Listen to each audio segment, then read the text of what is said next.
សួស្តីបងប្អូនសាសាននិស្សិតទាំងអស់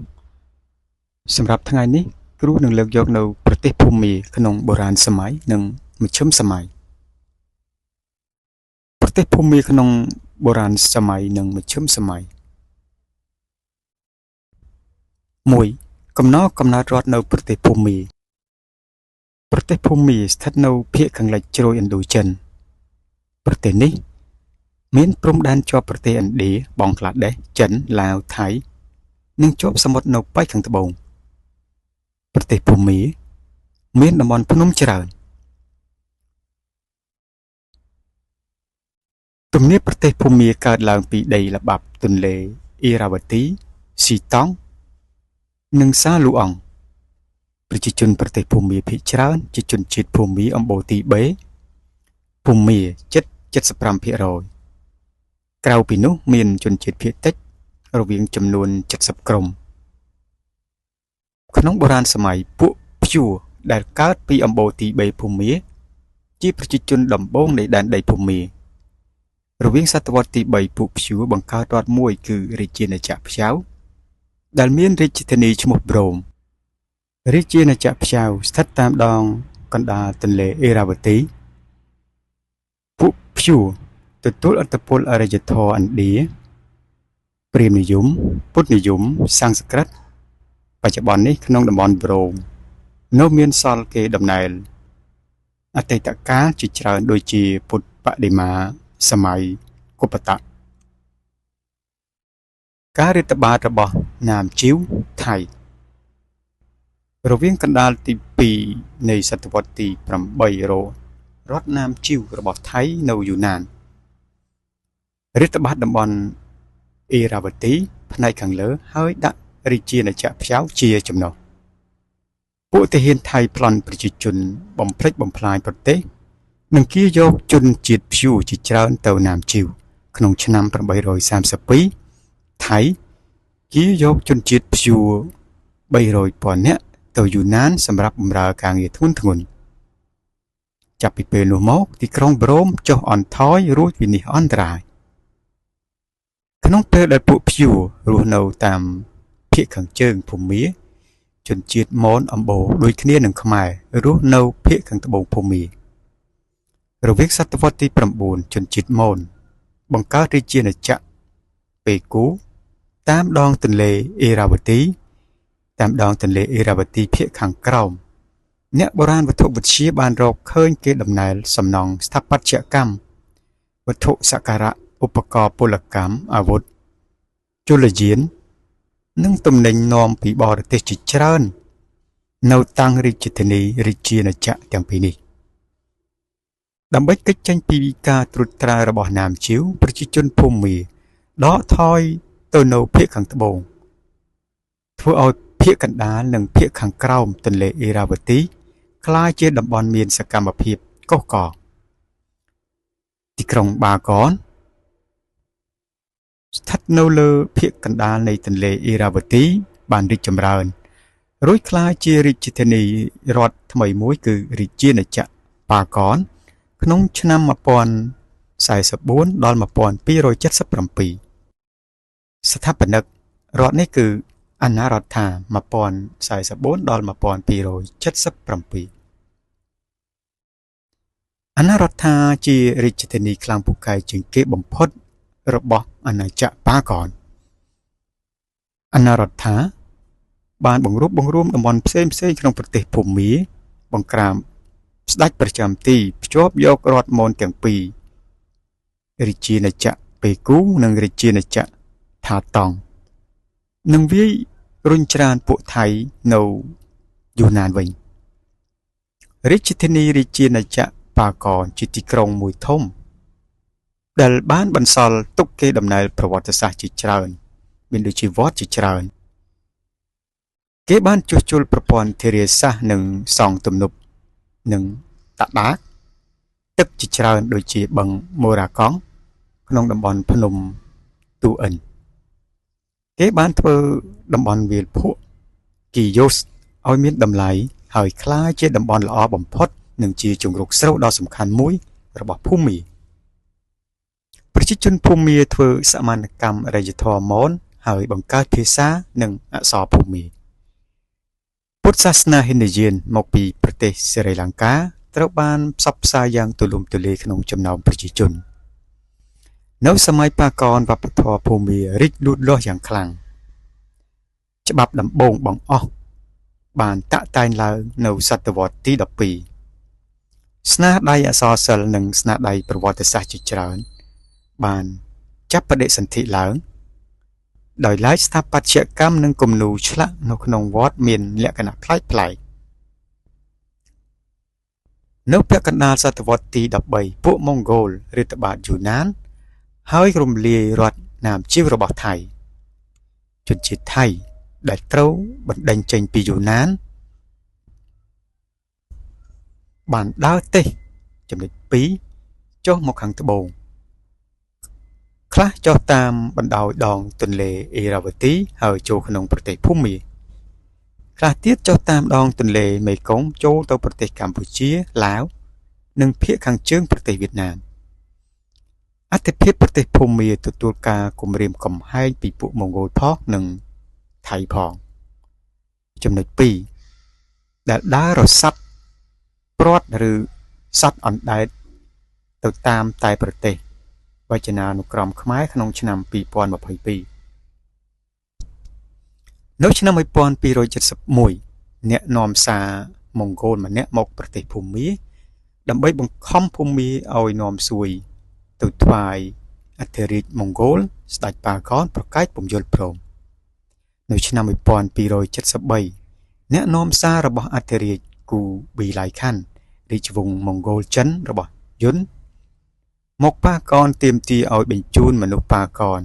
បានឃាត់នៅប្រទេសចិនស្ដេចបាកនសម្លាប់អ្នកនាំសារនោះ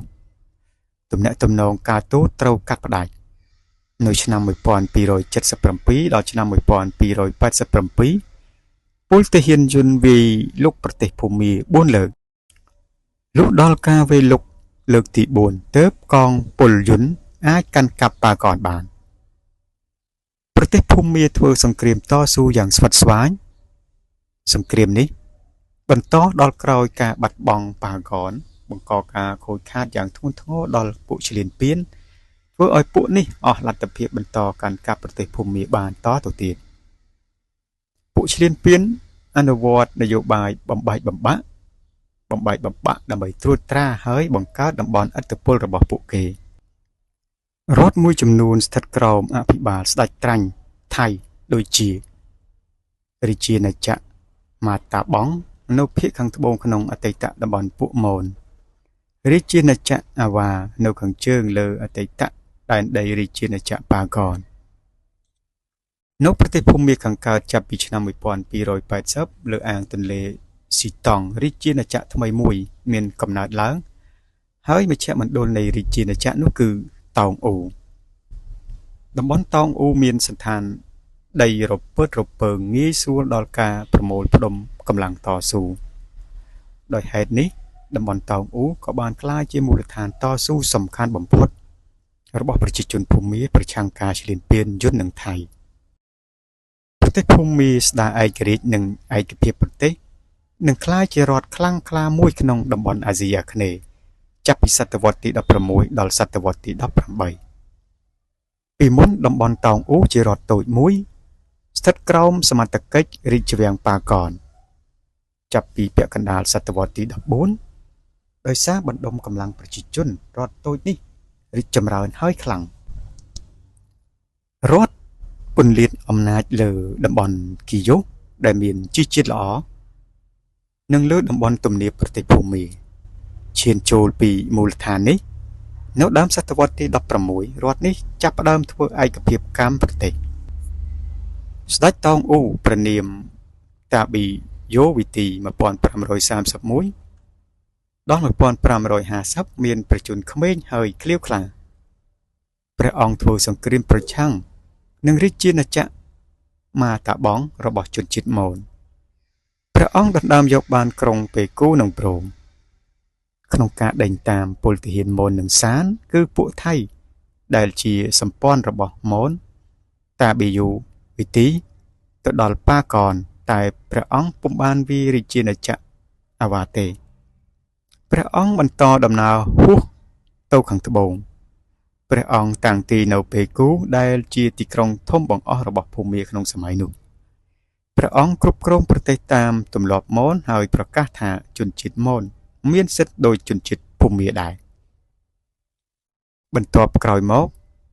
តាប៊ីយ៉ូវេទីវាយលុកប្រទេសសៀមគឺថៃបច្ចុប្បន្ននេះកងទ័ពភូមាត្រូវបានពង្រឹងកងទ័ពនេះមានកាំភ្លើងធំនិងដំរីចម្បាំងរាប់រយក្រៅពីទាហានភូមាទាហានប៉ូទុយហ្គាល់ស៊ីឈ្នួល400នាក់និងឆ្លើយសឹករាប់ពាន់នាក់បានកសាងផ្លូវកាត់ព្រៃដើមឆ្នាំ1549កងទ័ពភូមាមកដល់ជាយអយុធ្យារាជធានីប្រទេសសៀមប៉ុន្តែកងទ័ពភូមាពុំអាចវាយកអយុធ្យាបានក៏បង្ខំចិត្តដកថយកងទ័ពនេះទៅដល់ពេគូវិញយ៉ាងវេទនាក្នុងឆ្នាំ1550ជនជាតិមនបះបោរឡើងសម្រាប់ស្ដេចតាប៊ីយ៉ូវីទីឆ្លៀតឱកាសនោះពួកស្ដេចត្រាញ់ក្នុងស្រុកបះបោរឡើងដែរបងថ្លៃស្ដេចតាប៊ីយ៉ូវីទីឈ្មោះបុរេណូ1551-1581ដែលកំពុងជាប់ដៃបង្ក្រាបការបះបោរមួយត្រឡប់មកតោងអ៊ូរួចដណ្ដើមយករាជធានីវិញបុរេណូបង្ក្រាបពួកម៉ូតនិងស្ដេចត្រាញ់ក្នុងស្រុកដែលរំជើបរំជួលនៅឆ្នាំ1555បុរេណូលើកទ័ពសម្ដៅទៅទិសខាងជើងកាន់កាប់រាជាណាចក្រអាវ៉ានិងបង្ក្រាបរដ្ឋតូចនានារបស់ពួកសានឬថៃដែលស្ថិតនៅចន្លោះប្រទេសភូមានិងចិនហើយសម្រេចបានឯកភាពកម្មប្រទេសបុរេណូប្រាថ្នាវាដណ្ដើមយកបណ្ដារដ្ឋថៃដែលស្ថិតនៅព្រំដែនខាងកើតប្រទេសភូមា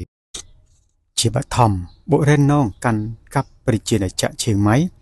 ដែលចាប់យកសិប្បករជាច្រើននិងប្លន់បានធនធានជាច្រើនបុរេណូ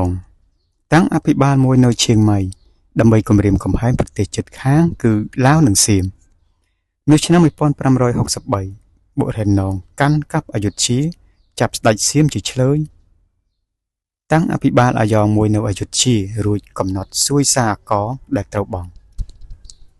បន្ទាប់មកបុរេណូចូលទៅក្នុងដែនដីឡានសាងប៉ុន្តែការតស៊ូស្វិតស្វាញនិងអង្អាចក្លាហានរបស់ប្រជាជនឡាវដឹកនាំដោយស្ដេចឡានសាងប្រនាមសិទ្ធាធិរតរារាំងបុរេណូមិនឲ្យដាក់ការត្រួតត្រាបាននិងបង្ខំឲ្យដកថយទៅវិញចាប់ពីពេលនោះមករហូតដល់ដំណាច់សតវត្សទី16ប្រទេសភូមាបានគម្រាមកំហែងប្រទេសសៀមនិងឡាវជាអចិន្ត្រៃយ៍ពលទាហានភូមាកាន់កាប់អយុធ្យានិងវៀងច័ន្ទជាច្រើនលើកច្រើនសារប៉ុន្តែចំពោះការតស៊ូរបស់សៀមនិងឡាវពលទាហានភូមាត្រូវដកថយរៀងរាល់លើកក្រោយមរណភាពរបស់បុរេណូគឺឆ្នាំ1581កូនបុរេណូឆ្លោះគ្នាដណ្ដើមរាជបល្ល័ង្កប្រទេសបែកបាក់ពួកសៀមបះបោរឡើងកំចាត់ពួកភូមាចេញពីអាងទន្លេមេណាក្នុងឆ្នាំ1760ដល់1767កងទ័ពភូមាវាយលុកប្រទេសសៀមជាថ្មីទៀតកងទ័ពភូមាកាន់កាប់ឆក់ប្លន់និងបំផ្លិចបំផ្លាញរាជធានីអយុធ្យាយ៉ាងធ្ងន់ធ្ងរស្ដេចសៀមនាម៉ឺនិងប្រជារាស្ត្រមួយចំនួនត្រូវចាប់ជាឆ្លើយនាំយកទៅភូមាក្រៅពីរាជបាលប្រទេសសៀមប្រទេសភូមានៅបង្កចំនួនជាមួយរដ្ឋអាសាមអាសានទៀតក្នុងសតវត្សទី17ពួកអាណានិគមនិយមអង់គ្លេសអន្ទះសារចង់បានប្រទេសភូមាធ្វើជាអាណានិគមរបស់ខ្លួនពួកអង់គ្លេសបានបង្កើតបេសកកម្មពិសេសជាច្រើនទាក់ទងនឹងប្រទេសភូមាសូមសិទ្ធិធ្វើពាណិជ្ជកម្មនិងសិទ្ធិធ្វើតំណាងនៅរាជវាំងភូមាតែជាការឥតប្រយោជន៍បន្ទាប់ពីកាន់កាប់រដ្ឋបេងកាល់និងមួយផ្នែកនៃប្រទេសឥណ្ឌាមកពួកអង់គ្លេសសម្រេចចូលធ្វើអន្តរាគមន៍ក្នុងជម្លោះរវាងភូមានិងអាសាមឬក៏អាសាននៅឆ្នាំ1826តាមសន្ធិសញ្ញាយ៉នតាបូប្រទេសភូមាត្រូវធ្វើសម្បទានតំបន់អារ៉ាកង់និងតេណាសេរីមទៅឲ្យក្រុមហ៊ុនអង់គ្លេសនៅឥណ្ឌាខាងកើត ឆ្នាំ1852ភូមិភាគខាងត្បូងដែលជាជង្រុកស្រូវរបស់ប្រទេសភូមាត្រូវបញ្ចូលទៅក្នុងចក្រភពឥណ្ឌាអង់គ្លេសរាជធានីប្រទេសភូមាត្រូវផ្លាស់ទៅនៅម៉ាដាលេឆ្នាំ1885ភូមាខាងជើងត្រូវបញ្ចូលទៅក្នុងចក្រភពឥណ្ឌាទៀត